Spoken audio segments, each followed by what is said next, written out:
ఈమె మీనాక్షి నటరాజన్ ఎవరా మరి? తెలంగాణ రాష్ట్ర కాంగ్రెస్ వ్యవహారాల ఇన్ఛార్జ్. మరి గతంలో ఉన్నటువంటి దీపదాస్ మున్షి ఏమైంది? ఆమె తెలంగాణ రాష్ట్ర కాంగ్రెస్ వ్యవహారాల ఇన్ఛార్జిగా వచ్చింది. మరి ఆమె ఎందుకు పోయింది? ఈ మీనాక్షి నటరాజన్ ఈమె రాహుల్ గాంధీ టీంలో ఉండే ఎన్ఎస్సీ నుంచి వచ్చినటువంటి ఈమె దీపదాస్ మున్షిని తీసేసి ఈమెకి ఇవ్వడానికి ప్రధాన కారణం ఎవరంటే, మన సారు గతంలో ఎమ్మెల్యేగా బీఎస్పీ నుంచి పోటీ చేసి ఓడిపోయిండు, తర్వాత ఎంపీగా పోటీ చేసి మెదక్ ఎంపీ నుంచి పోటీ చేసి ఓడిపోయిండు. ఆయన ఎవరో కాదు, నీలం మధు ముదిరాజు. నీలం మధు ముదిరాజు తోటే దీపదాస్ మున్షి వెళ్ళిపోయింది, మీనాక్షి నటరాజన్ వచ్చింది. ఏంది లొల్లి అని మీకు అనిపిస్తుండొచ్చు.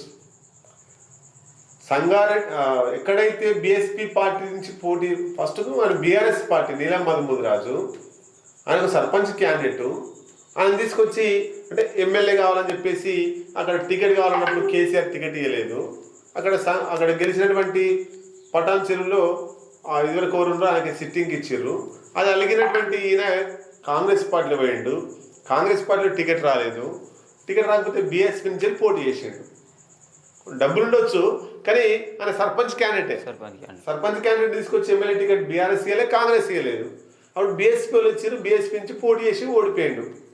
తర్వాత మళ్ళీ కాంగ్రెస్ పార్టీలో చేరిన తర్వాత ఈయన దగ్గర డబ్బులు ఉన్నాయి కాబట్టి దీపదాస్ మున్షి తోటి ఇక డబ్బుల ముచ్చట ఎక్కువ అయిపోయింది.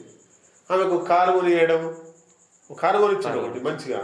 ఆమె వచ్చినప్పుడు అంగులు ఆర్భాటాలు, ఈయన ఖర్చు పెట్టుకోవడం. ఈయనకు ఎంపీ ఎన్నికల్లో టికెట్ కావాలని కొట్లాడి ఇప్పించిందట. ఇవన్నీ ఇప్పించింది. మరి ఓడిపోతుందని తెలుసు కూడా సీనియర్లు అపోజ్ చేసిరట. అపోజ్ చేసినా కూడా నీలం మధు ముదిరాజుకు Medak ticket MP ticket ఇప్పించింది.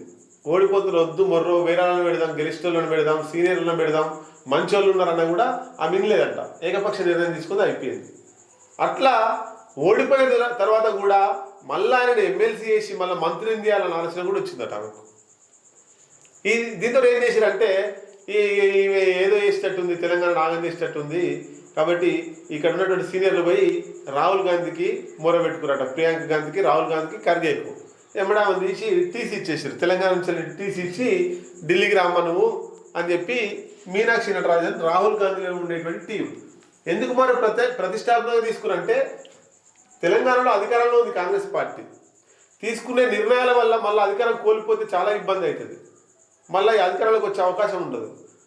Deepa Das Munshi వల్ల కాంగ్రెస్ పార్టీకి తెలంగాణలో నష్టం జరిగే అవకాశమే ఉంది.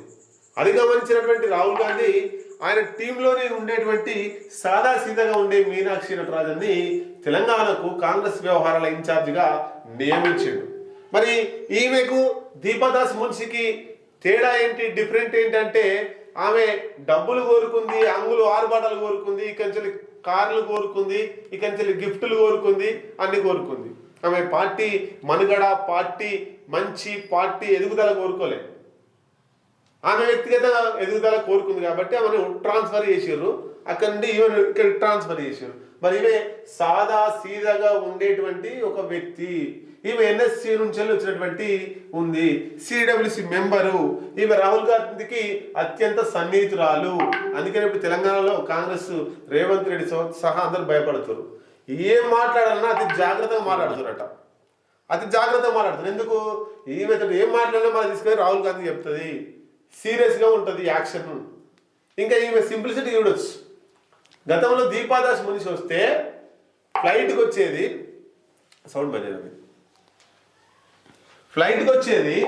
ఫ్లైట్కి వచ్చేసప్పటికి తెలంగాణలో మొత్తం ఫ్లెక్సీలు, హోర్డింగ్లు, నానా హంగామా చేసేది. ఈ రాష్ట్రంలో ఉండేటువంటి ఎమ్మెల్యేలు, ఎంపీలు, మినిస్టర్లు, ముఖ్యమంత్రితో సహా పోయి ఆడ విమానాశ్రయం దగ్గర, ఎయిర్పోర్ట్ దగ్గర అందరు ఇట్లా బొకేలు పట్టుకొని నిలబడేది. ఆమె అంత చేసేది ఆమె. మరి తెలంగాణకు వచ్చి చేసేది ఏం లేదు, వచ్చి అట్లా చేసిపోయేది. ఈమె ముందే చెప్పిందట, ఎవరు బొకేలు తీసుకురావద్దు, ఎవరు ఫ్లెక్సీలు పెట్టొద్దు, దండలు వేయొద్దు, దండం పెట్టొద్దు, నేను తెచ్చుకునేటువంటి లగేజ్ని ఎవరు మోయొద్దు, నేనే మోసుకుంటా, నాకు ఎవరు స్వాగతం పలకడానికి ఎయిర్పోర్ట్కి పోవద్దు, నేను వస్తున్నా, ట్రైన్కి వస్తున్నా, సాదాసీదాగా వస్తున్నా అని చెప్పిందట. అంటే దీపదాస్ మున్షికి మీనాక్షి నటరాజన్కి ఎంత తేడా ఉంది చూడండి. అంటే సింప్లిసిటీగా వస్తుంది. రాష్ట్ర ప్రభుత్వం ఉంది, తెలంగాణలో అధికారంలో ఉంది, నేను ఏది కోరుకుంటే అది పంపిస్తారు, కారు పంపిస్తారు, ఫ్లైట్ పంపిస్తారు అనే ఆలోచన లేకుండా సింప్లిసిటీగా ఢిల్లీలో ట్రైన్ ఎక్కి తెలంగాణలో దిగిందట. అంత సింపుల్గా ఉంది కాబట్టి ఇగో గాంధీ భవన్ వద్ద ఫ్లెక్సీలు కటౌట్లు తొలగించారు. ఇగో రైల్వే స్టేషన్లో మన మహేష్ కుమార్ గౌడ్, రోహిన్ రెడ్డి, ఆర్కర వేణుగోపాల్ ఈ ముగ్గురే ఆమెకు స్వాగతం పలకడానికి పేరు. ఆమె ఎంత సింపుల్ ఉంది చూడండి.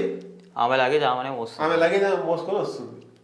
మరి నిజంగా దీపదాస్ మున్సి వస్తే ఆయన పేరు ఇప్పటిదాకా చెప్పుకున్నారు పేరు నీలమ్మది. ఆయన పట్టుకొచ్చిండో మరి, లేకపోతే ఇంకొక మంత్రులు పట్టుకొచ్చిరో, ఎమ్మెల్యేలు పట్టుకొచ్చిరో. ఆమె దిగంగానే దీపదాస్ మున్సి దిగంగానే ఆమె బ్యాగులన్నీ పట్టుకొని సంకలం పెట్టుకొని వచ్చేది. ఇప్పుడు ఆమె బ్యాగ్ ఆమెనే సంకలం పెట్టుకొని వస్తుంది. అంటే సింప్లిసిటీగా తెలంగాణ రాష్ట్రంలో ప్రక్షాళన మొదలైనట్టే. ఇప్పుడు ఇక్కడ చెప్పొచ్చు మనం. మొదటి సమావేశంలోనే కాంగ్రెస్ రాష్ట్ర ఇన్ఛార్జ్ మీనాక్షి నటరాజన్ పరోక్ష హెచ్చరికలు. రైల్వే స్టేషన్కు రావద్దు, నా బ్యాగులు మొయ్యొద్దు, పార్టీ కార్యక్రమాలపై క్యాలెండర్ సిద్ధం చేయాలని ఆదేశం. మొత్తంగా ఆమె వచ్చిన తర్వాత కొంత ప్రక్షాళన ఇక్కడ ఉన్నటువంటి ఎమ్మెల్యేలు, ఎంపీలు, తర్వాత మంత్రులు, ముఖ్యమంత్రితో సహా కొంత ఒళ్ళు దగ్గర పట్టుకొని పనిచేసేటువంటి అవకాశం ఉంది. ఏదేమైనా మీనాక్షి నటరాజన్ మన తెలంగాణకు రావడం వల్ల కొంత ఉపయోగం జరుగుతుందనే ఆశిద్దాం.